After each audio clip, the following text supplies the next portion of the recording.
공식 선거운동 기간이 시작되었습니다. 우리 유권자들의 눈과 귀도 어느 때보다 날카로워져야 하는 시점입니다. 진짜 일꾼이 누군지, 자질이 없는 후보가 누구인지 철저하게 검증해야 합니다. 그럼 오늘 주제로 넘어가 볼까요? 공식 선거운동이 시작되자마자 후보의 도덕성에 빨간불이 켜지는 일이 발생했는데요. 김용남 후보 본인이 언론에 나와서 나름대로 해명도 하고 SNS에 사과문도 올리면서 선거 전에 리스크 털고 가겠다 생각했는지 19일 김종배 앵커가 진행하는 라디오 프로그램에 출연해서 과거 초선 시절 보좌관 폭행건에 대해 해명을 했습니다. 그런데 피해자분이 그 해명이 얼마나 가식적인지 또 거짓으로 가득 차 있는지 뒤로는 어떤 추악한 짓을 벌였는지 하나하나 폭로를 시작했습니다. 오늘 방송 끝까지 함께 해주시고 주변에 공유도 좀 해주시고 알고 있는 사실이지만 많이들 알려주시기 바랍니다. 본격적인 체크 한번 들어갈게요. 본인은 방송에 나와서 나름대로 해명도 하고 SNS에 사과문도 올렸다고 말씀을 드렸습니다. 제가 준비한 자료들을 보시면 아마 분통이 터지실지도 몰라요.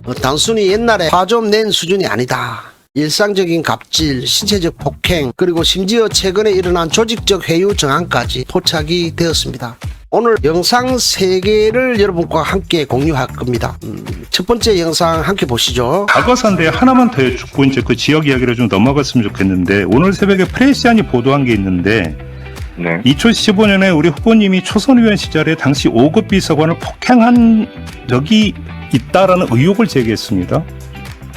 사실관계와 관련해서는 다소 과장된 측면이 있어 보입니다. 예. 폭행이라고 표현하는 게 맞는지부터는 의문이 듭니다만, 네. 사실은 제가 일을 하면서 제 스피드에 맞춰서 오기를 원했고, 그래서 어떤 보좌진은 그게 좀 힘들었을 수도 있을 것 같아요. 네네.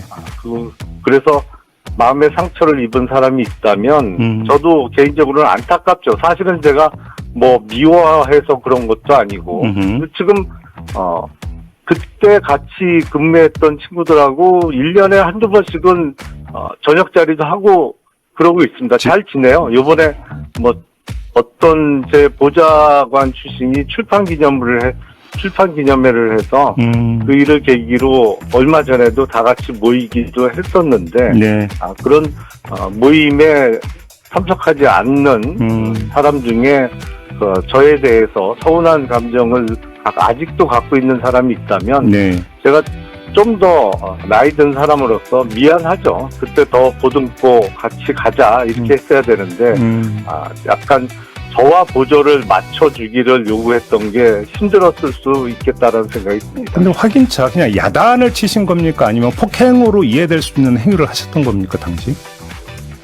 그래서 잠깐 화를 낸 건 틀림없는 사실 같아요. 그때 워낙 제가 팔달경찰서 유치와 관련해서 네. 전력을 다해서 노력을 할 수 있을 때고, 그때 그 행사가 당시 여당에 정말 누가 봐도 실세다 이런 분들이 참석하시는 행사기 때문에 그 2015년도에 경찰서 신설 예산을 확보하기 위해서 그 참석한 분들한테 이 필요성을 강력하게 어필할 필요가 있었거든요. 그래서 순간적으로 좀 준비가 안 돼 있어서 화를 냈던 건 틀림없는 사실인데, 그거를 뭐 폭행을 했다라고 표현하는 거는 뭐 알겠습니다. 다소간의 사실관계에 좀 차이가 있는 것 같습니다. 알겠습니다.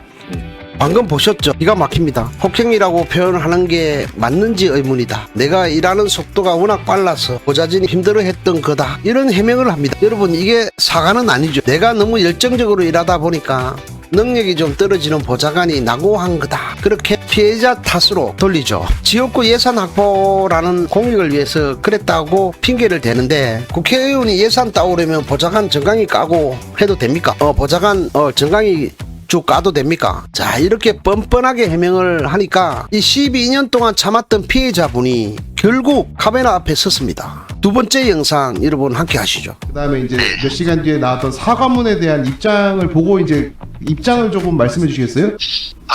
제가 어제 김용남 의원님께서 낸 입장문을 봤는데요. 사실 김용남 의원님 본인이나 아니면 캠프 관계자가 저에게 직접 연락해서 사과한 거는 없었습니다. 네. 그래서 아마 김용남 의원님께서 제 연락처를 모르지는 않으실 겁니다. 왜냐하면 몇 년 전에 빙부상을 당하신 것 같은데 네. 그래서 감사 인사 단체 문자를 저에게도 직접 보내신 적이 있으시거든요. 아하. 네, 그래서 사실 어제 입장문도 보고 했지만 사과를 이제는 받아들이기는 좀 쉽지 않은 마음입니다. 김용남 의원님이 낸 입장문 어디에도 그동안 언론을 통해서 본인은 그런 일이 없다, 발길질 한 적 없다라고 부인해온 그런 부분에 대해서 인정하거나 그런 설명은 없이 일 처리하다 보면 그럴 수 있다, 그런 얘기를 하시니 저로서는 조금 어디 외딴 곳에 있지 않나 이런 생각이 좀 듭니다. 근데 그때 그 발길질 외에도 어느 정도 업무적인 압박이 좀 많았었나요? 사실 발길질만 가지고 제가 사표를 냈겠습니까? 사실 저하고 좀 안 맞는 업무 스타일이었던 것 같습니다. 김용남 의원님께서 의욕이 많이 넘치셨던 것 같은데 사실 많은 보좌진들이 교체되기도 했지만 저도 길게는 같이 일을 하지는 않았지만 복도에서나 아니면 상임위장에서도 좀 저에게 무안 주는 일도 있었고요. 복도에서 진짜 같이 쭉 다니면서 막 뭐라 하시고 그다음에 엘리베이터 안에서도 사람들 있는 데서 좀 핀잔을 주신 경우도 있어서 마침 엘리베이터에서 또 아는 분이 타셔가지고 무슨 일이냐라고 또 나중에 연락 오고 그런 일도 있었고 그래서 여러 가지 복합적인 이유로 그 폭행 사건과 맞물려서 제가 그렇게 그만두게 됐었습니다. 평상시에도 이제 말씀을 하시거나 핀잔을 주기도 했다라는 건데 어느 정도 수준인지 좀 여쭤봐도 될까요? 꼬리 물기식으로 이렇게 질문을 계속 하시면서 했던 부분이 어떻게 보면 좀 계속 압박과 뭔가 좀 그런 부분이 좀 다가왔지 않나. 그리고 또 아까 말씀드렸듯이 복도나 아니면 상임위장에서나 여러 사람들 보는 앞에서 좀 무안을 주는 일도 종종 있었기 때문에 그런 부분이 좀 아무래도 일하는데 좀 많이 힘들었던 부분. 네, 여러분 다 보셨죠? 피해자분 인터뷰 들으시면서 여러분 어떤 생각이 드십니까? 김용남 후보는 순간적으로 화를 냈다고 했지만 피해자 증언을 보면은 복도 또 상임위장 또 엘리베이터 안에까지 장소를 가리지 않고 일상적으로 모욕을 줬다고 합니다. 그리고 가장 충격적인 건 구두 끝으로 정강이를 힘껏 걷어차서 약국에 갔더니 살점이 파여 있었다. 구두발로 정강이를 두 차빼는데 약국에 갔더니 살점이 파여 있었다는 겁니다. 이게 어떻게 단순히 화를 낸 수준입니까? 명백한 신체적 폭력입니다. 그런데 더 소름 돋는 건 뭔지 아십니까, 여러분? SNS에 사과문을 번지르하게 올렸잖아요. 정작 피해자 본인한테는 전화 한 통, 문자 한 통 직접 안 했다는 거. 연락처를 뻔히 알면서도 표 떨어질까봐 보여주기식 개사과를 또 한 번 한 겁니다. 근데 여기서 끝이 아니에요, 여러분. 겉으로는 반성하는 척 사과문을 올렸던 김용남 후보가 뒤로는 무슨 짓을 벌였는지 그 폭로하는 세 번째 영상이 있어요. 저한테 전화를 주셨어요.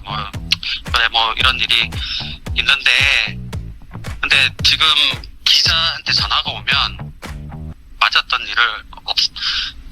일이 없었다라고 얘기를 좀 해달라고 저한테 얘기를 했었어요. 근데 저는 그렇게 못한다. 내가 맞았는데 어떻게 내가 안 맞았다고 하냐. 다만 의원실 식구들을 위해서 제가 그러면 앞으로 지금까지 기자들에게 전화 오는 거는 제가 안 받겠습니다라고 한 게 12년입니다. 그래서 제가 침묵을 했던 건데 제가 지금 왜 그러면 또 여기에 나서서 이렇게 또 하냐.